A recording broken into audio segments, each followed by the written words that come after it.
Ladies and gentlemen, boys and girls, friends and family, and everybody else, it's a great pleasure to be with you today on the latest edition of Real Talk with Billy and Cory, live from our homes in Zoom University. Hello, everybody. Thanks so much for joining us. I'm Hot Take Billy Parvatam on hand, joined by my podcast partner, Uncle Cornelius Michael. Some people call him Cory Van Dyke. Cory, it's great to be back with you for another one on Real Talk. Yeah, it is great to be back, Billy, and we'll be diving in, I know, in a lot today into the World Series. Obviously, it was a little bit of a different World Series, not a full packed capacity stadiums there, but still a great World Series to watch. So I'm sure we'll go into that a little more going forward.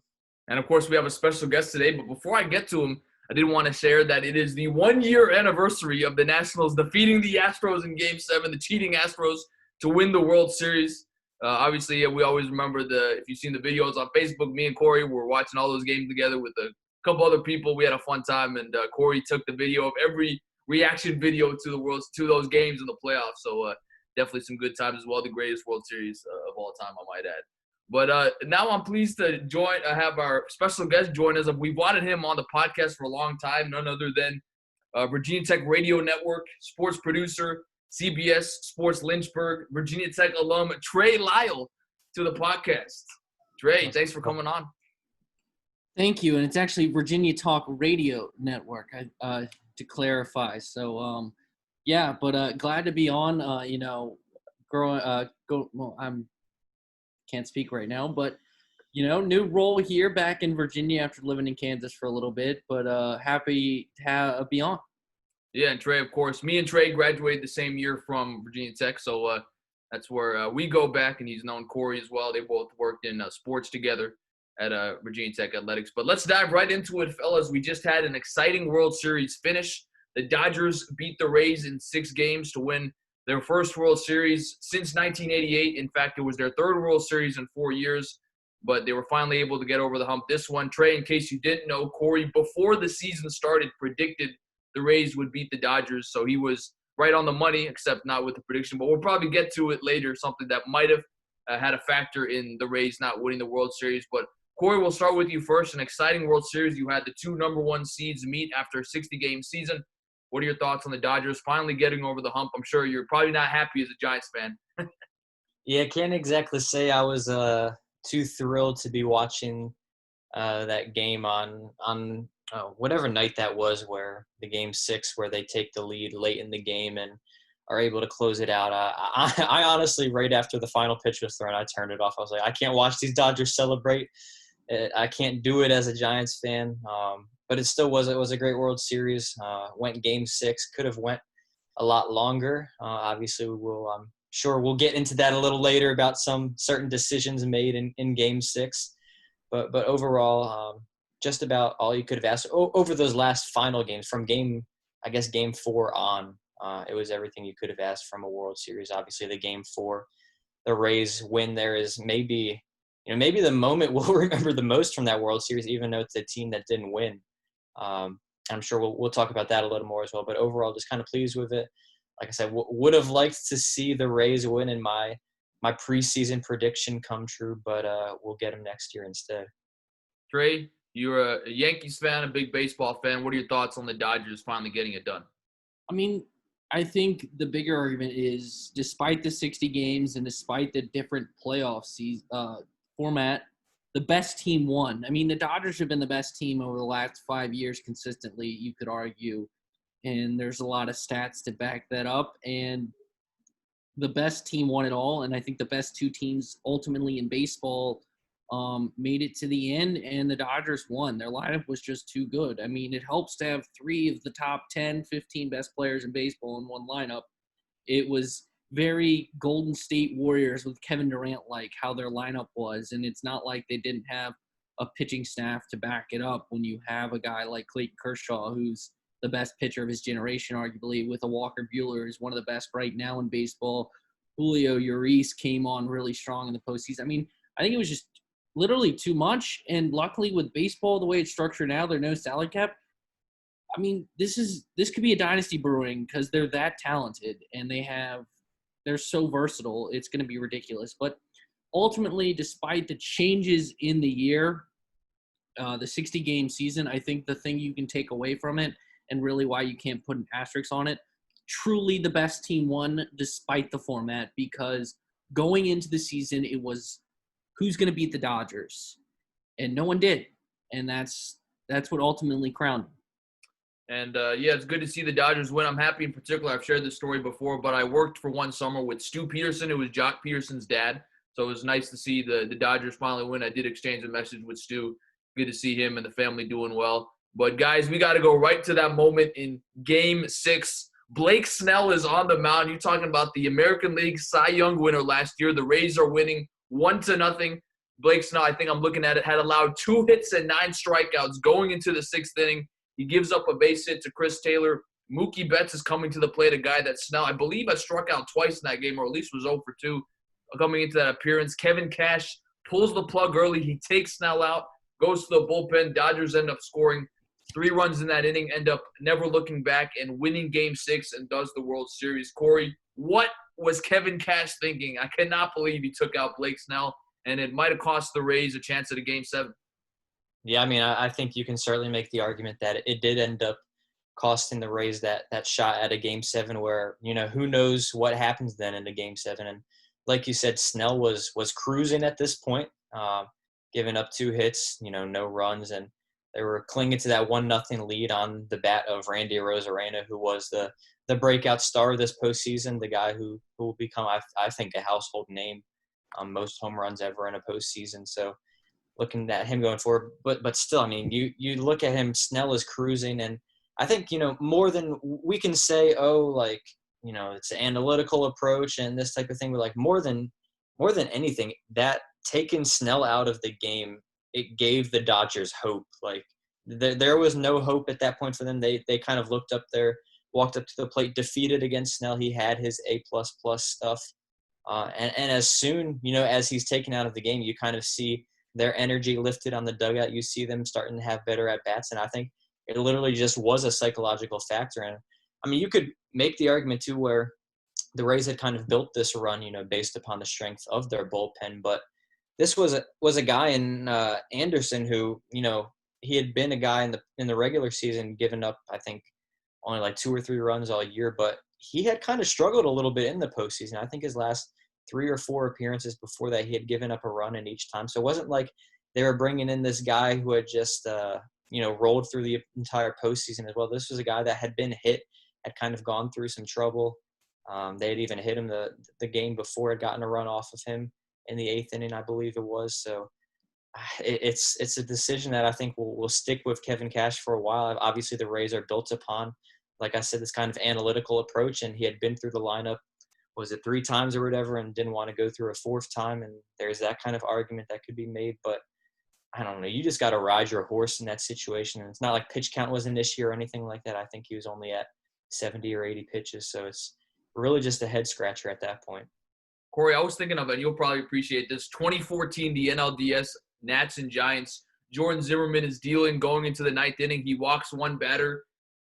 Matt Williams puts in Drew Storen. He ends up giving the game-tying double up to the Giants. Giants end up winning Game 2 in 18 innings. I think of Zach Greinke in Game 7 last year. He was dealing for the Astros. A.J. Hinch takes him out. The Nats end up hitting a home run with Howie Kendrick off of Will Harrison. Trey, I guess my point is, look, we're not saying that the Rays would have won the game or would have forced a Game 7 and won the series. But in my opinion, you ride your high horse. I mean, you look at Matt Harvey a few years ago in the World Series. You guys remember that when Terry Collins left him in too long, and then the Royals end up scoring runs in the 9th inning, end up winning the World Series. My thing was, he's your best guy. If you lose with your ace, you can live with it. But to turn it over to the bullpen, especially when Snell was dealing, I think certainly is a head-scratcher. Yeah, to me, the biggest manager, maybe I won't say mistake, but question to me was going into that game was, why is Walker Buehler not getting the ball in Game 6? If I'm the Dodgers, I don't want to risk it. I want to win in Game 6. And it turned out to be another pitching change from Kevin Cash, who I gave a little bit more trust to in terms of managing a rotation. I understand the decision from an analytical point of view. The Tampa Bay Rays were going to stay to who they were. They are an analytical play. If we're not going to let our pitcher get through a 3rd time through the lineup, and they were 25-2 when they had a lead after the 7 innings, so it's worked. But it's just, it gets to a point where you throw that out the window, and it's Game 6 of the World Series, and you're on the brink of elimination against the best lineup in baseball. and he's dealing. He's throwing his lights out stuff, and this is Blake Snell. And you know you're going to have Charlie Morton come in Game 7, and you got to feel pretty good the way Charlie Morton, is dealing, the way he does in the postseason. So I could see why they did it. Like, I could see it because it's them sticking to your guns, and it's what got you to the dance, and it's what made the Rays why they're so good, even though they have one of the lowest payrolls in baseball. But it just gets thrown out there. And honestly, if you think about it, I don't think Nick Anderson was the right choice because of he's struggling. I think it was kind of a compounding mistake of taking Blake Snell out and then compounding it by putting a struggling pitcher in. And John Smoltz kind of brought this up in the broadcast, was like, you need good starting pitching to give you length in these series when it gets condensed, because you limit your bullpen, so you're throwing the same arms out there, and they're going to figure it out in time. And you've seen that time and time again. I mean, it feels the Yankees roll out a Aroldis Chapman every game, and by the end of the series, if they don't get it done in a certain time, it gets thrown out. It was the same thing with the Braves in the NLCS. I mean, the Braves basically used the same roughly amount of pitching, and they didn't have enough arms by the end, and the Dodgers had them figured out, and it was over.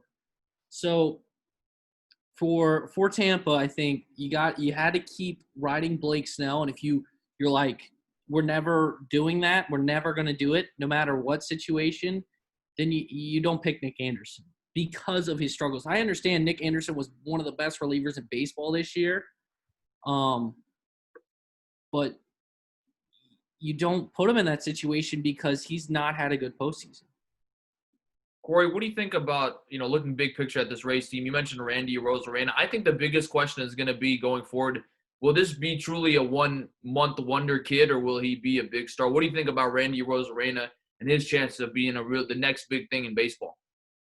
I mean, I think he certainly has we've seen it, all the abilities to be that next big star. And, it is kind of difficult because he's not in a location where, the Rays aren't a team that's on every Sunday night baseball, on a team that's on, all these certain different areas and stuff like that. So they don't get the exposure that, a guy like Mookie Betts might get, a guy like those people. And even that's part of the reason I think Mike Trout has kind of flown under the radar a little bit too, is because he's not on a team where, they're getting the attention that some of these other guys are getting, even though he's clearly been, I think, the best player that we'll see potentially. But that's besides the point. But with Arozarena, I think it will stick. You look at him, and this is the most high-pressured situations, the biggest moments in the game, and he's going out there and pretty much hit like 400, 500 this postseason, 10 home runs, had set MLB records that have stood for however long. And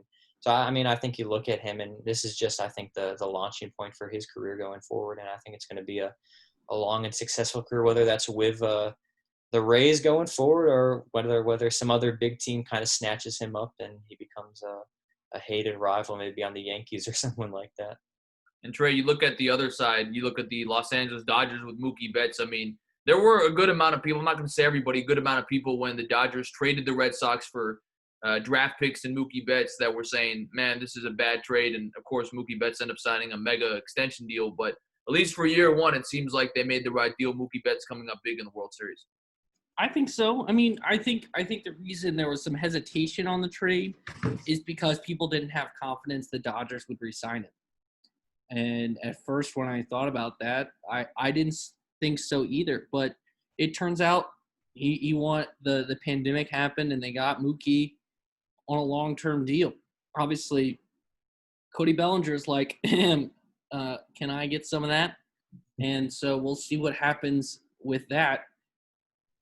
And Cory brought up a good point about like Mike Trout not getting attention. The fact that people were arguing is Mookie Betts better than Mike Trout just shows how bad the Los Angeles Angels have handled Mike Trout. Like, seeing those arguments, I'm like, do people watch this guy play?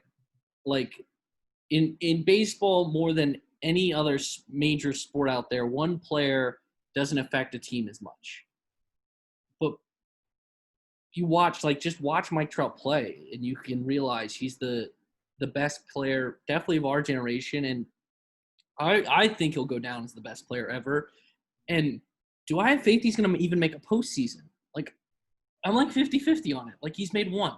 And that just, one, shows how good he is, but two, like, how mismanaged he was by the Los Angeles Angels. I know I'm getting a little sidetracked there, but I have to get my Mike Trout rant in for the day. But the Dodgers are in a really good place. They're always going to be financially stable. They're always going to be able to pay for the big teams. I mean, they're the West Coast Yankees. Like, let's be real here now. And so the Dodgers are in a really good place, and they're going to be back. They're the clear-cut favorite next year. So, and if Corey Seager play like he did this postseason, I mean, they might be unbeatable.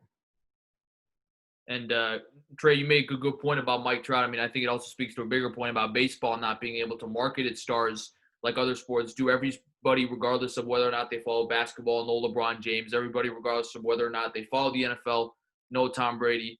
But unfortunately, Mike Trout, compared to those guys, even though he's been the best player for a better part of a decade, one of the worst marketed sports stars, really in the history of sports, you could argue.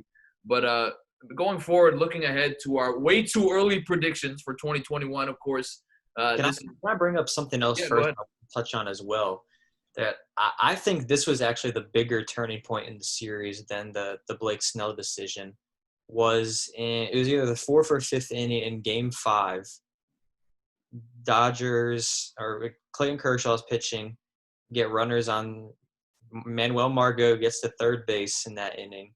They don't get him home. He ends up trying to steal home with 2 outs, and the Dodgers are able to execute that play and get him out. I think that is the biggest turning point in the series, where this is, they're tied 2-2 at this point. The Rays had just blown their opportunity to tie the game. People are going to get mad at, the Rays and maybe Margot or Cash for trying to steal home. But I think, the issue there falls on Wendell and Adames before in those at-bats, not able to get him home. And that I really think, from that point forward, it was really kind of all Dodgers. Kershaw shut them down the rest of the way. The bullpen held up that game. And then obviously once the Snell was taken out in Game 6, it was all Dodgers as well. So I think personally for me, that was the biggest turning point, I feel like, for the World Series. I don't know if you guys kind of agree on that, or if you have any kind of opinions on stealing home there. I think it was an okay decision to steal home too, because I think, you had your 2 at-bats before that to get the guy home from third, and you couldn't get it done. You might as well try to do something creative. But that's just kind of where I stand on that. Yeah, the Rays all postseason couldn't manufacture runs really outside of Randy Arozarena. Obviously, Brandon Lau had that 2 home run game in Game 2 to kind of spark their offense, but they never really had any run support outside of Randy Arozarena. I mean, the fact that Randy Arozarena should have got considered for World Series MVP just showed how good he was this postseason. I mentioned this on Matt Atkins and I's baseball podcast, the Foul Ball Area, just to plug our stuff real quick.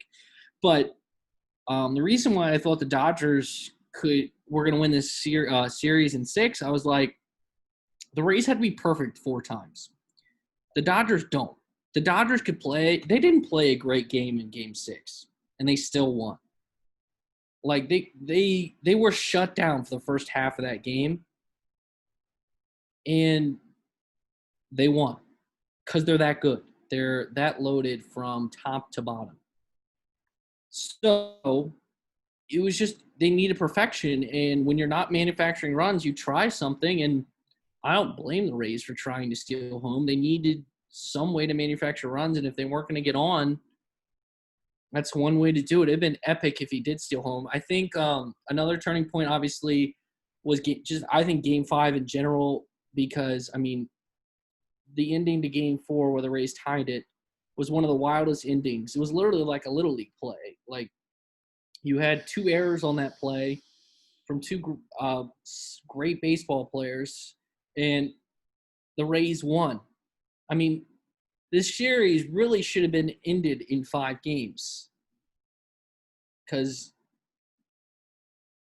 Game 4 should have been won by LA, or at least it would have gone into extras. We don't know what would happen. But the fact that ending happened, and I sat there and I was like, this is what Tampa needed. Like, they got the spark.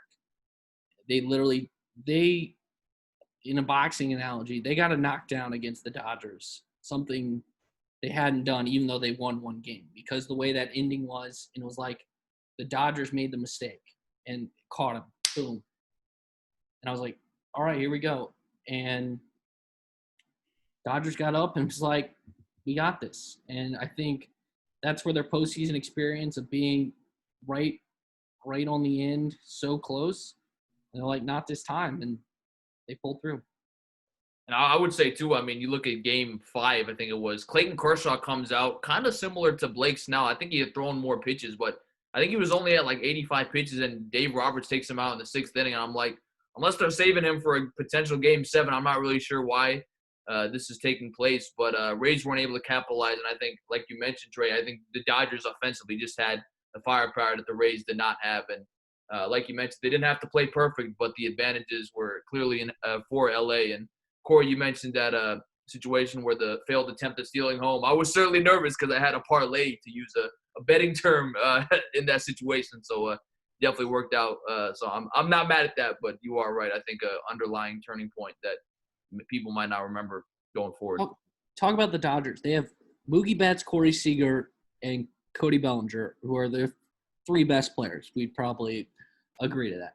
3 of the top 15 players in baseball. You could argue the 3 Bellinger's not the best center fielder in baseball, but because there's a guy named Mike Trout, but 3 of the best of the top, 10 players. I think that's where MLB.com has them ranked.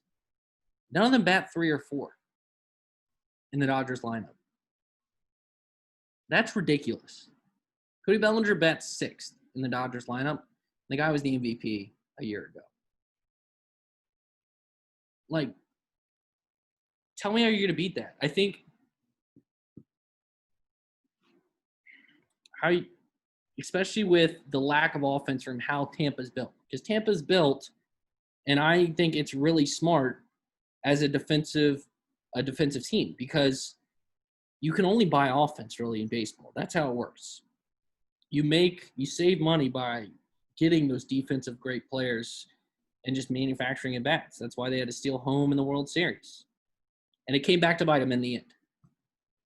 Well, speaking of looking ahead and seeing if the Dodgers will repeat, let's look at our way too early 2021 predictions. Obviously, this is, we're just a couple of days after the end of the World Series, so it is way too early. But Cory, who do you think is going to meet in the World Series? If you have to bet today, what's today's day? October 30th, the day before Halloween. Who do you think would be your 2 teams that you would think would meet in the World Series, and why? There's certainly a lot that can happen. Of course, obviously it'll be a big off season of guys going elsewhere, and that will certainly play a big hand in where these may go. But right now, as teams are constructed, I am going to go with, in the AL, I'm sure Trey will like this pick. I'm going to go with the Yankees. I think there's just too much firepower on that team, kind of like we've talked about with the Dodgers, to be kind of held off for so long and to not make another return to the World Series. I think, we've looked at it. We can even kind of make this argument too that the Rays kind of were built this way too, with a strong bullpen to try to get them to, the promised land. But I think, we've seen time and time again that you need more so the big bats and starting pitchers that can go deeper in the game. So if they can sign another starting pitcher, I think that's obviously the big objective for the Yankees this offseason. Doesn't even really need to be a big name potentially, but just another guy they can plug in there and be a 3rd starter or something like that and give them another name going forward. I really like the Yankees' chances to kind of maybe even get revenge on Tampa Bay. So I'm going to. You can do that. So I brought this up, and this is kind of a sidebar, and I think the Yankees should do this. Kyle Higashioka, I've been working on that name, has now become the personal catcher to Garrett Cole. He's batting pretty well, all things considered. The Yankees have Gary Sanchez, and I think they're not going to be able to pay all of them.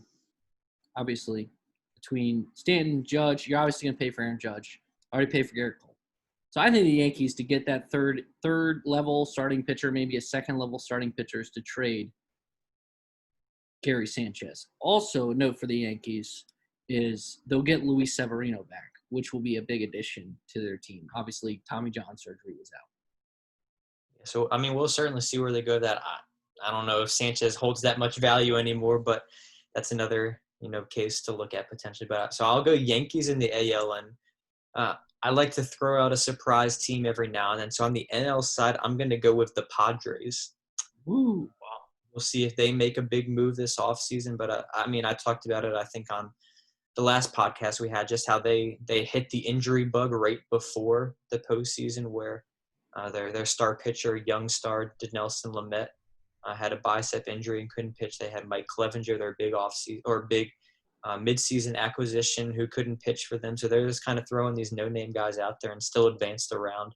Obviously, one of the biggest, youngest cores, exciting cores in baseball. Fernando Tatis, a rising superstar in this league. So I think with them, they really challenged the Dodgers a lot more than people give them credit for. Yes, the Dodgers won that series, going away in 3 games. But I think with how shorthanded they were and with the potential of, signing a big name this offseason, I'm going to go with the Padres as a surprise, too early pick to take the next step and get to the World Series. Corey, I'm going to agree with you. I will pick the Yankees in the AL. I just think they're kind of like the Dodgers were before they made it before they won the World Series this year. I mean, you got to think Yankees have made it to the ALCS, lost to the Astros a few times, lost to the Rays this year. With the payroll, I mean, what they've got, they should be able to make it to the World Series. And I honestly think, as Matt Atkins discussed last week, that Aaron Boone's job is on the line, a lot like Dave Roberts' job. Some people were saying this year if he didn't get it done, because I think personally Aaron Boone may be a well-liked guy in the clubhouse, but I'm not sure he's the right man for the job. We'll see what happens this year. In the NL, Trey, I'm going to make the foul ball area guys happy. I'm going with the Atlanta Braves. I think they're a team that's also got a lot of talent. They've got to shore up some depth on their roster, but think about it. They took the Dodgers to 3-1. I mean, they were up 3-1, and if Will Smith doesn't hit a home run off Will Smith, you never know what happens in that series. So I'm going with the Braves and the Yankees. I think it'd be a great rematch of the 90s matchups that we saw between those two teams. And I think it would be a great World Series if it does happen next year. So I'm a little copping out. I'm going off for the teams with a lot of potential and have made it close the last few years, but have been unable to get over the hump yet. Trey, I guess it'll make you happy that we both picked the Yankees, but who are you thinking for next year's World Series right now? Well, first of all, Billy, are you okay? Because I wrote down you're going to pick the Nats, because that's kind of what you do. That is true, but it is way too early. I got to see what the Nats do in the offseason. But I think there's no denying the Braves are, right there with the Dodgers. The Nats got some room to grow. So my preseason prediction this year was Braves, Yankees. One, because if you know Matt, he's a Braves fan. He's my co-host. And I'm a Yankees fan. That'd be a lot of fun for our baseball podcast. But personally, if I had to think hard about it, I'm gonna go with the Yankees in the AL. I think they're just too good not to pick when you look at their roster. Bringing Luis Severino back, and I think you're right. I think it's gonna be Aaron Boone make or break kind of year. And this postseason have been sold a lot less on Aaron Boone and the decision he's made. Like in Game 2 of the ALDS, after you're up 1-0, you instead of going with a starting pitcher, you do a bullpen game with Davy Garcia, and you lose that. And it's just like, could you really have done that? Where you could throw in Tanaka out probably. If you're up 2-0, the Yankees could be in the LCS very easily, and we could have a different story at this point. In the NL, I think they're going to be able to make a move, and I always pick them because I believe in their roster. Give me the Chicago Cubs. I think I liked the hire. Oh my God, I'm blanking on the name. David Ross. I think he's going to do great things. I think they have a good pitching staff. I think they just need to figure out the leadoff hitter. Like, this team is like flipped a 180 for not having Dexter Fowler. Like, if you compare their World Series roster to that, like, that's the biggest hole is not having a leadoff hitter. And so I hope they can fill that. I do like Atlanta a lot. Their pitching should be a little bit better. I think they need to highly, highly look at Charlie Morton, who's now a free agent, because the Rays have declined his option. And I think if they do that, they add a front-end starting pitcher, I'll pick Atlanta. But until that happens, I think I like Chicago's pitching staff just a little bit more. And I think it's just too hard to repeat. And there's going to be so many questions about how this season's structured that we don't know what's going to happen going in. So give me Yankees, Cubs, but I will Atlanta is waiting right in the wings to go back into my World Series prediction. And guys, give me one team too you think might make everyone shocked. That Corey, I know you mentioned the Padres is another team that you might think could make some noise to make a World Series run. I don't know about World Series. I think you had we've talked about this team continually, and it's part of the reason, we even got going on this discussion earlier in the show. But I think the Angels, if they can just get some pieces around this man, they have obviously a lineup with Trout, Rendon, and Ohtani that you think would compete with anyone. But if they can just get some kind of starting pitching, if they can get Trevor Bauer, if they can get some other guys to just kind of fill around them, that's a team I'm looking at. I know me and Billy both like Joe Madden. I don't know your opinions on him, Trey, but I think you look at them and just thinking, they started the season off really rough and kind of filtered out towards more of a middle tier team as the season progressed. So that they're a team I'm kind of looking at. Really wanted them to make a big postseason splash last year. They did with Rendon. Was they were kind of on the heels of potentially getting Cole as well. Obviously, Yankees got him, but I'm looking for them to try to make some noise and really, go for one last run potentially with Trout before who knows whatever happens going forward with just how crazy this baseball game is. Trey, I did say that the Angels, my hot take was that they would make it to the ALCS next year. So obviously they would lose the Yankees. What about you? Do you think there's a surprise team out there we should watch for? I think we need to definitely wait till the offseason because there's definitely more questions with answers in this upcoming winter. So we have no idea what payroll is going to look like because of this season. And I'm expecting pitchers not to get, or top end free agents to not get what they wanted. You saw that's why kind of Mookie Betts made the deal he did, because he's probably not going to get what he wants in the open market. I like Chicago a lot, the White Sox, but after their manager hire, I'm very cold on it because why do you hire Tony La Russa at this point? So I would have said that if you asked me yesterday or 2 days ago. We'll go into that a little bit more because I did want to get to Tony La Russa. So what's your thoughts on that? And to give viewers a quick update, La Russa has not managed since 2012 when the Cardinals won the World Series. He'd be 76, the oldest manager since Jack McKeon managed at age 80 back in 2011. But what are your thoughts, Trey, on a guy who's one of the greatest managers of all time, but there are questions as to whether or not he can manage in today's game? Yeah, I just don't think he can manage in today's game. And also I think it's the wrong team to manage. Like, if you're a veteran team, like hiring Dusty Baker for the Houston Astros was perfect. Dusty as that kind of father figure kind of guy, but also granted, he was older, but that's an older team. Like, that's a very experienced team. And so the dynamic is fine. You got a lot of young players on the Chicago White Sox and real superstars on that team. You're hiring a guy they're not going to be able to connect with. Like, let's be real here in Tony La Russa. Like, Tony La Russa's Hall of Famer for a reason and has coached some of the greatest players ever. But he is 76 years old and hasn't managed in too long. And granted, similar thing happened in college football with Mac Brown. If you ask me when Mac Brown got hired, I was like, by UNC, I was like, I think he's too far away from the game. But you look what Mac Brown's doing at UNC. He's proved me wrong, and he's bringing top 10 recruiting classes in. And what he did was smart though. He put a staff around him of younger guys, like a Dre Bly as a cornerbacks coach, Phil Longo as the offensive coordinator, like great younger coaches. And I think it depends on how he builds his staff. He builds his staff with these kind of young up-and-comers, and then I think their bench coach should be the manager, quote-unquote, in waiting. Like, I really believe they need to structure it like that, and if they do something like that, I think And Tony La Russa is kind of, I won't say a GM, but kind of the overseer of the operation in terms of the on-field action, then it might be a great hire because that guy knows what he's doing as his X and O's when it comes to baseball decisions. And so it'll just depend on how they structure it. And so it's definitely a wait-and-see kind of game.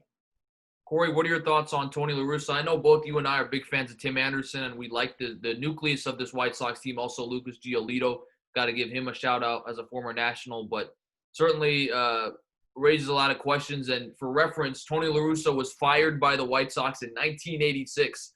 And apparently Jerry Reinsdorf, the White Sox owner, also the Bulls owner, by the way, but he said it was one of the, if not the worst decision he ever made. And so I guess 30 years is never too late to make the right decision. He rehires Tony La Russa. But what are your thoughts on the hiring? Yeah, I'm kind of along the same lines of Trey. It just doesn't make much sense to me. A guy like that's been out of the league for so long, like you said, I think 2011 or 2012 the last time he had managed a game. So we're looking at nearly a decade since he's been along there in the benches coaching. So I think too, like the game has changed so much in these past, 7-8 years than it has even probably since he was the coach or a manager all those years. It's probably changed more just in these last 5 years even than his whole career as a manager. So I think it is a puzzling decision. 76-year-old too. It's like, how much does he really have left to offer and to really just kind of like put his full attention into this every day. So I don't know. It's weird, and I was even kind of surprised at first too when Renteria, their manager last year, was fired. I mean, I thought the White Sox, they have an extremely young team and were one win away from beating the A's and advancing to the ALDS and stuff like that. And I think they do have a very promising team. Obviously, like you talked about, Tim Anderson, Jose Abreu had a big bounce back year and really looked like a star again in that team. So I don't know. I think you look at this White Sox team, there's a lot of intrigue with them, but I'm still questioning that move with La Russa. Add to the fact that AJ Hinch was still available. And we could talk about the Astros scandal, but AJ Hinch, the White Sox are very much were in a place where the Astros were when AJ Hinch kind of took over. Mm-hmm. And he did, obviously, he did his job. They won the World Series. So with AJ Hinch available and they didn't even give him an interview, it seems fishy to me. And now the Tigers obviously have now hired AJ Hinch, which I think is a great hire for a team that has a lot of young prospects and is looking to rebuild. But that is the bigger thing. There was an obvious, really good candidate that fit where your ball club is in terms of its development out there. And you didn't go after him at all. You went after someone who has ties to the organization but a long time ago that's been out of the game, that it doesn't fit. And guys, I wanted to, speaking of AJ Hinch, let's talk about that. Probably a more interesting conversation. The fact that you could argue one of the most disgraced men in baseball history gets a chance after a year suspension. Teams couldn't interview him until after the World Series, but he is hired by the Tigers, like Trey mentioned, a up-and-coming rebuilding team. Cory, I mean, you talk about a guy who apparently has connections to the director of pro personnel, Scott Bream. I think they worked together when they were both with the Padres, but certainly when you think of AJ Hinch, you think of a guy who supposedly knew that it was going on, but wasn't able to control the whole sign stealing scandal. But what are your thoughts on AJ Hinch coming back to the game? I certainly did not expect this a year ago when he was unceremoniously let go of by the Astros. Yeah, it was kind of surprising for me too. I mean, you think about it, like you said, it's the biggest scandal of the past decade, and just really seeing that and seeing the ramifications that came from it. But I mean, you think about it too, it's like the whole hate and just zeal against the Astros that people had, I think really kind of waned a little bit. I mean, yes, people were obviously rooting against them in the postseason, but those guys still played, the entire year and played the 60-game schedule and made it to the ALCS as, the hated villains or whatever. But I didn't really think the vitriol was that harsh against them that many were people kind of expecting. And part of that is because, there were no fans or limited fans, and they weren't going to these opposing ballparks and stuff like that. But I think the Astros might be the luckiest team from that standpoint, in that a lot of the hate that would have gone their way and just kind of whatever it might have been, the circus act there, they didn't have to experience at all. And I think it kind of does downplay that a little bit now too, where they think, oh, a guy like AJ Hinch might be ready to return, because all these players that participated in it, weren't even really punished that much either. They made it all the way now to an ALCS in their first year, kind of returning from that scandal. So I was surprised at first, but also like teams just want to win, and they see AJ Hinch as one of the best managers. Probably, if we take that scandal aside, probably the best manager available from just a pure perspective of baseball knowledge and the way he managed that Astros team to World Series and stuff like that. So it was surprising at first, but I think, the Tigers, they don't really have anything to lose right now. It's not like they have a whole lot of buzz coming out of Detroit. So it might be something, we look back a few years later and say, man, he was able to rebuild that team into a great product, or we can look back and say, man, AJ Hinch maybe just had some great players in Houston. So I think it would be kind of something we'll be able to monitor over these next few years moving forward. And certainly Detroit, there's that joke, every pitcher they let go ends up winning the World Series. Look at Rick Porcello, Max Scherzer, Anibal Sanchez. They Justin Verlander, they do a good job of once they let go of their guys, they end up winning the World Series. Trey, this might be a hot take, but I don't think it is. I'm still clueless as to why teams don't hire Buck Showalter. He's always been one of my favorite managers. I think he really knows the game. Take away the last 3 years in Baltimore, I think he really did a good job building that team back to a respectable team that made it a couple times in the playoffs, made it interesting. Made it to the ALCS a few years ago against the Royals. I think he's a guy, if you look at the Yankees, if Aaron Boone doesn't get the job done this year, I think he's a guy who can go in, handle not only the clubhouse, but a media circus like New York. What are your thoughts on Buck Showalter not being able to find a job in today's game? I think it's a little bit of just the game completely changing and him part of the older generation.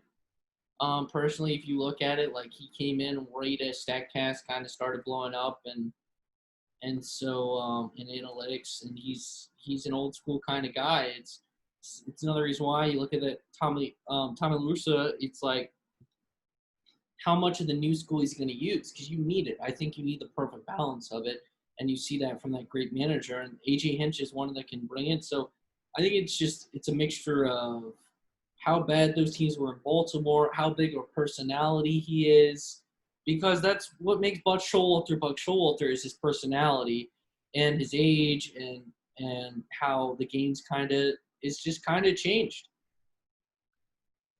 Well, good discussion on baseball, and of course we hope that we will be back to 162 game season come spring of 2021. But just to recap our way too early World Series predictions, I had Braves and Yankees. Trey has Cubs and Yankees, but he's waiting to see what the Braves do in the offseason. And Cory, I believe, also has the Yankees against the Padres. He's always good with the surprise team. So we'll see if that prediction ends up being true going forward. I didn't want to end the podcast talking about the NFL. Of course, we are all three big NFL fans as well.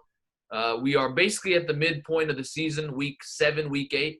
So I wanted to give everyone the opportunity to make a midseason Super Bowl prediction. Cory, you and I did not make official predictions before the regular season started on this podcast. So I wanted to, of course, give us the opportunity to do that. And, of course, it can change depending on what happens in a few weeks, as well as who the actual playoff field is once we start the playoffs. And, Trey, you can hop in on this too. But, Cory, right now, based on what we've seen so far in the NFL season, who do you think is going to be meeting up in February for the Lombardi Trophy? Yeah, so we didn't officially make picks on here, but my preseason pick was Ravens-Seahawks. I thought those were two teams coming into the year of two of the best quarterbacks in the league. And obviously the Seahawks have proven that Russell Wilson, they've let him kind of cook a little bit, let Russ cook, and it's given them fantastic results. Blew a game, obviously, this past week on Sunday Night Football against the Cardinals, but I think they're still positioned well in the NFC. So I'm going to stick with my Seahawks pick with Russell Wilson and the Seahawks coming out of the NFC. Their defense worries me a little bit, but I think with Russell Wilson at the helm, if they can get Chris Carson back healthy and just the receiving core that he has around him with Lockett and Metcalf, I think that might be the best 1-2 punch in the NFL. I'm going to go with the Seahawks. I am not going to stick with my pick with the Ravens. I was expecting even the offense to just take a bigger jump forward this year, and it's kind of actually been a regression with Lamar Jackson in that offense. I think they're not getting as many big plays in the passing game as they would have liked. And they were on a bye this past week, but the week before that they did let Lamar Jackson run a little bit more, which was kind of missing. So that's an encouraging sign going forward for them. But I'm not going to pick them. I was close. I wanted to pick the Steelers even. I think they are a team that has the mettle to get it done. But I'm going to go back to the defending champions. I'm going to go back to the Chiefs and Patty Mahomes. And I think, just when it comes to crunch time, they're a team that, stands up against the best. And you saw even that, I think it was a Monday night game against the Ravens earlier this year where they just absolutely obliterated the Ravens, where people were coming in saying this is the chance for the Ravens to stick out and show their worth. And Mahomes just is unbelievable that game. So I think you put him in moments like that. That offense is never out of any game, no matter what the score is. So I'm going to go Seahawks Chiefs for my midseason Super Bowl. And who's your champion if you had to pick right now? If I had to pick right now, I would probably go Chiefs. I think just with all they've had, and we've talked about it, I think it is tough to repeat in the NFL, but with all that they have right now, I really would want to pick Russ, but like I said, that defense just kind of worries me a lot. And I think there's other teams in the NFC as well. I think the team that I want to monitor the most going forward is the Bucs, and just how they're continuing to develop with Brady and kind of an offense there that is starting to click a little bit with an already strong defense. So I'm going to go Chiefs over Seahawks right now. Trey, you are an Eagles fan. They might win the NFC least by default because the division is so bad and they have the best healthy quarterback standing. I'm sure you're probably not going to pick the Eagles, but who do you think is going to make it to the Super Bowl? Well, they still have the best quarterback in that division if everyone's healthy. Let's just get back straight. No. Yes. Dak is a top 5 quarterback in the NFL, and you guys are seeing exactly why that's the reason. Lies. No. Did you not watch the end of last season? I like that kind of points it out. Like, in the game, Carson Wentz was throwing to Greg Ward while Dak was throwing to Amari Cooper. And who won that game? Well, Dak was battling injuries that entire season as well, but okay. Top 5 quarterback, that's all I'm saying. Sure. All right. As I was saying, I agree. Now I actually agree. I don't agree with Cory on his quarterback takes, but I agree with Cory in his Super Bowl pick with his Chiefs over Seahawks. I'm until I see 15 lose, like a meaningful game. I'm riding with the Chiefs. I think they're too good. You add Le'Veon Bell to that team. I think they're too good. And Russell Wilson's the MVP right now, and he's showing it. Team I'm most intrigued by is Arizona. I think Kyler Murray is really, really good. I think Cliff Kingsbury somehow is figuring out how to be a head coach after, struggling, being a questionable hire. I think they have a really good defense despite losing Chandler Jones. But, you got the perfect balance on the receiving core with DeAndre Hopkins, who might be the best receiver in the NFL, and then you have a guy like Christian Kirk, and then you have one of the greatest receivers of all time, and Larry Fitzgerald, who if you ever just need one play, and you trust someone, he's probably one of the 5 people I probably could pick because I still think he can make a play. So that a team I'm very intrigued by. But, yeah, I think the best 2 teams when they have played their best have been Kansas City and Seattle. I think Pittsburgh looks really good. They're undefeated. I think that was partially due to their schedule being the only undefeated team left. And so we'll see what they do against Baltimore this weekend. But, give me Kansas City over Seattle. I will agree with you guys halfway. I will also pick the Chiefs. I just think the Ravens have been a little bit disappointing. I just don't think in a playoff game Lamar is going to be able to beat Patrick Mahomes, or I've got to see it, Andy Reid and that experienced offense. And I'm going to go with the Tampa Bay Buccaneers to not only make the Super Bowl, I actually think they're going to win the Super Bowl. They signed Antonio Brown. I think listen, people forget before he got crazy and everything, he was the best receiver in the NFL. Like, he was the best receiver. I know Ben has a lot to do with that, but if you look at the receivers he's got now, Juju, Deontay Johnson, Chase Claypool, they're nowhere near Antonio Brown. Antonio Brown had a lot to do with how good he was with the Steelers. They've already got Chris Godwin. They've got Mike Evans. Those three guys would be number one receivers on most other teams. They've got the greatest tight end of all time, Rob Gronkowski. They even have a Wes Welker-like player in Scotty Miller. They've got their running backs, Leonard Fournette, Rojo, Ronald Jones, who Corey unfortunately has him stealing fantasy points away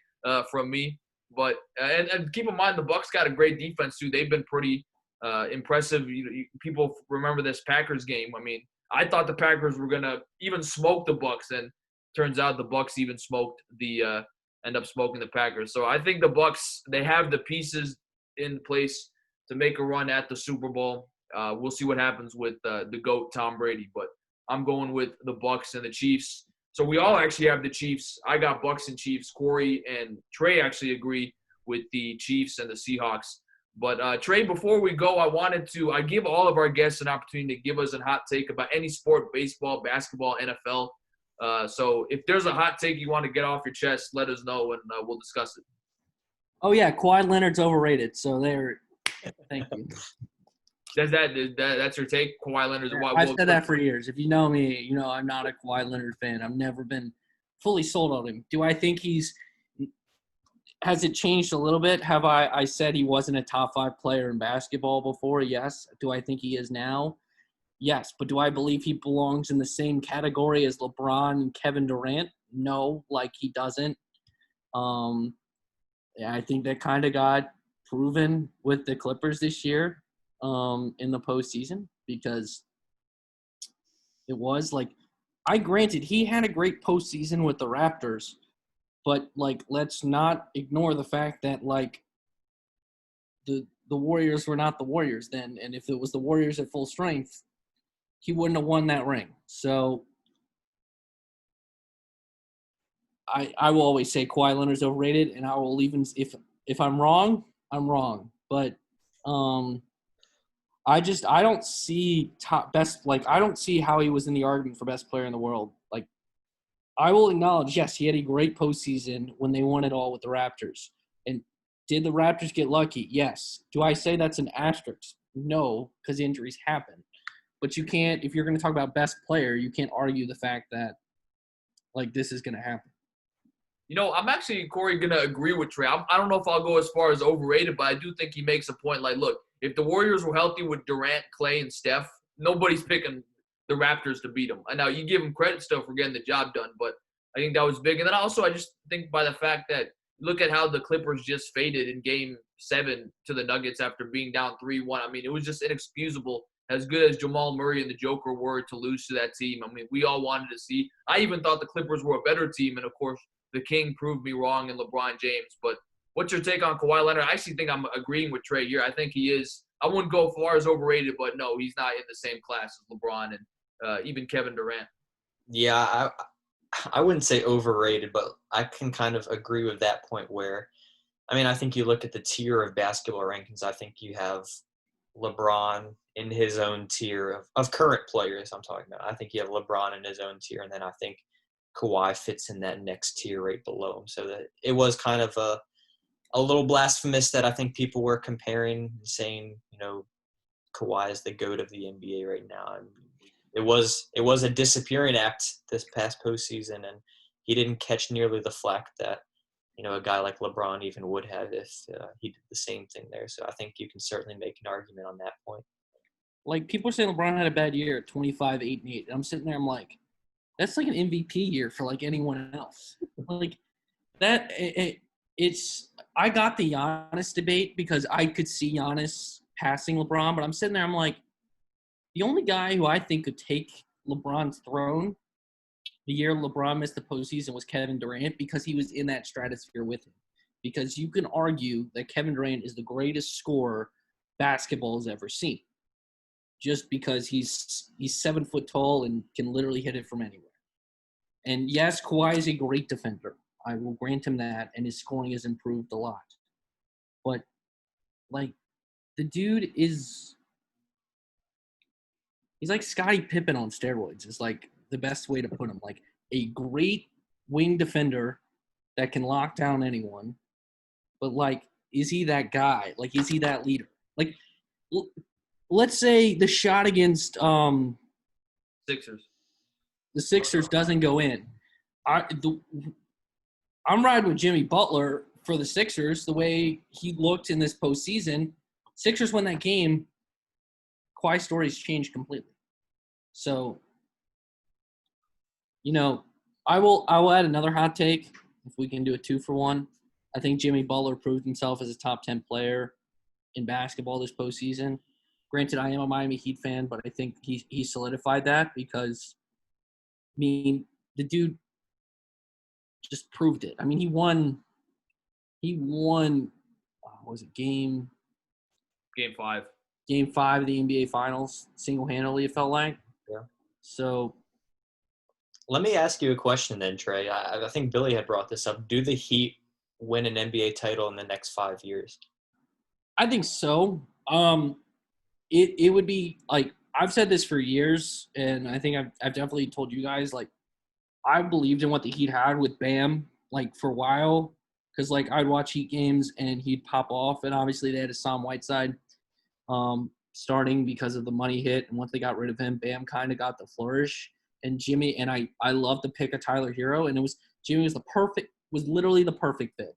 He was the perfect fit. I think Miami's going to add another star because they're always going to be an attractive free agent destination. Do I think Giannis would come to Miami? I don't, but would I love to see it? Absolutely. And if that happens, then guaranteed they will win another title. But I'm going to ride with LeBron James and Anthony Davis until I see otherwise. Like, I just literally sat there this whole postseason, people talk about the Clippers, and I'm like, they're like, the Lakers beat the Clippers, and people are talking about the Clippers are still going to be in the postseason. I'm like, they just lost to them. And I'm like, they have 2 of the 5 best players in the world. And you could argue 2 of the top 3 when Anthony Davis is looking like Anthony Davis did this postseason. And you're really going to say they can't win a title? So, yeah, I hope so. I think so. But until LeBron James is not LeBron James anymore, which I don't see it happening anytime soon, it's hard to go against what the Lakers have right now, or Golden State with what they're bringing back, plus what they can do with the number 2 pick. So we'll see what happens.